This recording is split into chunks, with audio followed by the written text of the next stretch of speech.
children alike, murdered and massacred night after night. Konflik, entah itu perang atau kerusuhan, selalu membawa kehancuran, duka, dan air mata.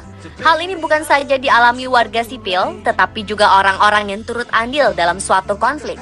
Tetapi di balik berbagai kerugian moral dan material di berbagai daerah konflik, ternyata tersimpan cerita atau kisah yang mengharukan. Dari sekian banyak kisah menyentuh hati dari daerah konflik, berikut kami merangkum 7 di antaranya. Smoky haze, we will not go down. You could be my unintended. Konflik antara pemerintah Sunni dan pemberontak Houthi yang beraliran Syiah berkecamuk di Yaman. Kedutaan Besar Republik Indonesia di Yaman pun menjadi korban pengeboman.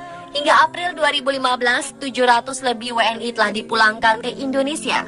Namun kenyataannya tidak mudah jalan yang dilalui oleh para diplomat Indonesia ketika harus mengawal proses pemulangan WNI keluar dari Yaman. Agar bisa keluar dari Al-Hudaidah Yaman menuju ke Jizan, Arab Saudi, warga Indonesia harus melalui belasan titik pemeriksaan. Dalam proses pemulangan WNI inilah, Duta Besar Indonesia untuk Yaman, Wajid Fauzi, yang memimpin rombongan harus menemui pihak-pihak di titik pemeriksaan di tengah aksi baku tembak di beberapa titik.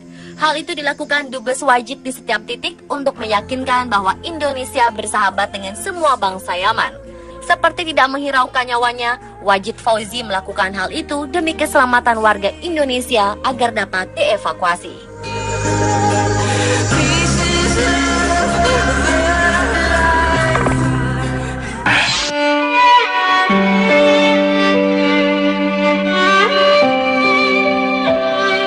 Usianya baru 5 tahun. Namun anak laki-laki asal Palestina ini tak gentar menghadapi 6 anggota keamanan Israel yang bersenjata lengkap di tepi barat atau West Bank. Dengan mengenakan pakaian tentara, ia sendirian mendekat ke arah para polisi negeri Zionis, lalu melemparkan batu-batu berukuran besar yang ada di tangannya ke arah lawan. Hal itu ia lakukan sebagai tanda perlawanan terhadap Israel yang tak henti-hentinya melakukan penyerangan ke Palestina. Sementara itu, pasukan Israel yang mengenakan helm dan pelindung badan terlihat bingung. Mereka hanya menyaksikan aksi perlawanan anak kecil tersebut. Aksi heroik anak ini dilakukan di tengah bentrokan berdarah antara warga Palestina dan pasukan Israel. 100 orang lebih warga Palestina, termasuk sang anak, saat itu turun ke jalan di dekat tembok pemisah Israel di desa Bilin untuk menggelar aksi protes tahunan demi memperingati Hari Tahanan Palestina.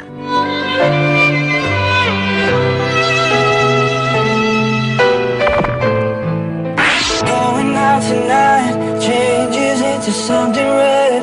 Her mother doesn't like that. Awal 2014 lalu terjadi demonstrasi besar-besaran oleh rakyat Ukraina di kota Kiev yang menentang Presiden Viktor Yanukovych setelah sang presiden tunduk pada tekanan Rusia.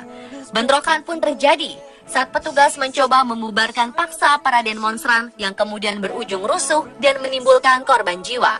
Namun di balik kisah kericuhan itu, salah seorang demonstran, Lydia Pankiev, justru mendapatkan cinta saat melakukan protes dari seorang perwira keamanan yang sedang mengamankan aksi demonstrasi yang dilakukannya. Awalnya wanita berusia 24 tahun ini mendapatkan telepon dari temannya yang meminta bantuan karena ada teman mereka yang ditangkap pihak keamanan. Karena saat itu keadaan ramai, dengan nada kencang, Lydia pun meminta temannya tersebut untuk menelponnya di nomor lain. Tak lama kemudian, Lydia malah mendapat pesan singkat dari seorang polisi yang berdiri di depannya selama wanita itu berdemo. Polisi bernama Andrei ini mengiriminya pesan bahwa ia ingin menikahi Lydia karena mengaku jatuh hati karena keberaniannya berdiri di antara pendemo dan polisi. Cinta sang perwira pun ternyata tak bertepuk sebelah tangan. Kisah cinta unik antara pendemo dan petugas keamanan ini kemudian diliput berbagai media dan menyebar luas.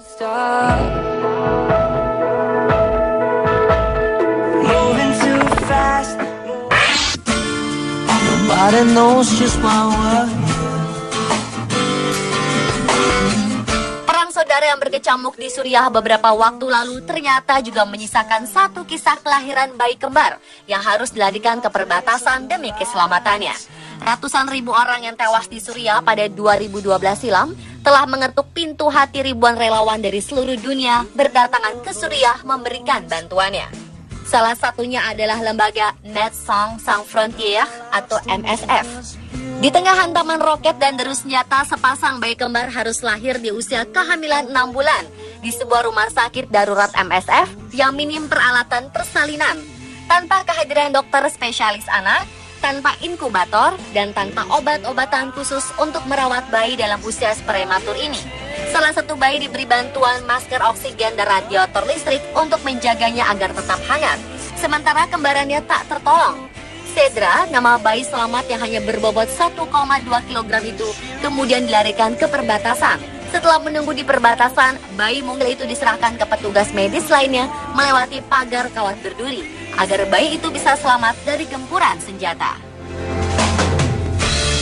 Remember how we laughed until we cried.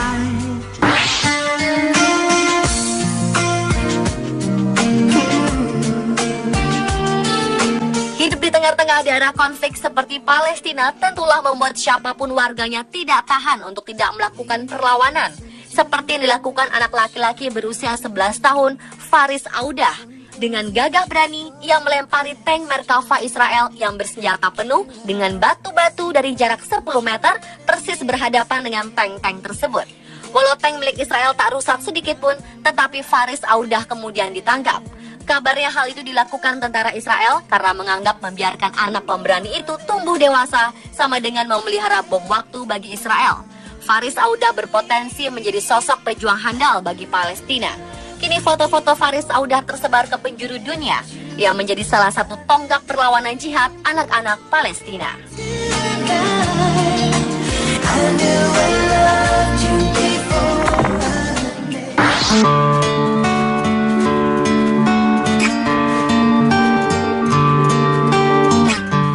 Tidak mengenal waktu dan tempat, diantaranya adalah pasangan yang melangsungkan pernikahan saat terjadi gencatan senjata 72 jam antara Israel dan Hamas di Gaza 2014 lalu.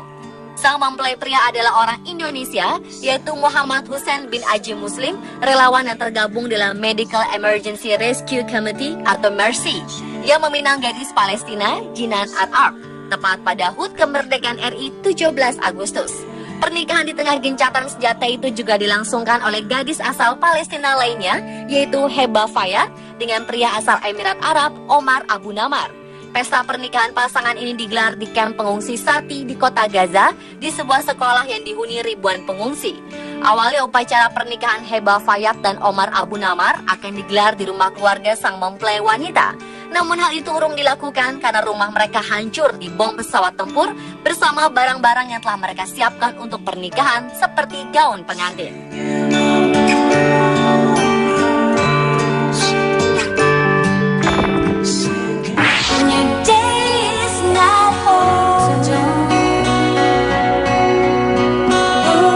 Masih peristiwa mengharukan yang terjadi saat konflik Israel-Hamas 2014 lalu.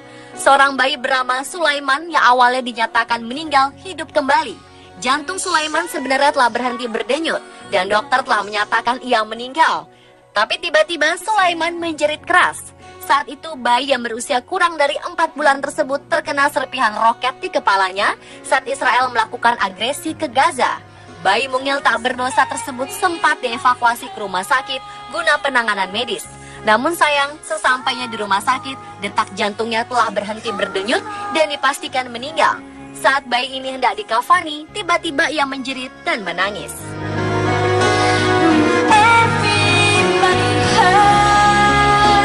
Pemirsa, itulah 7 kisah mengharukan di daerah konflik. Namun demikian, seindah apapun kisah yang terjadi, konflik tetaplah membawa kesengsaraan bagi manusia.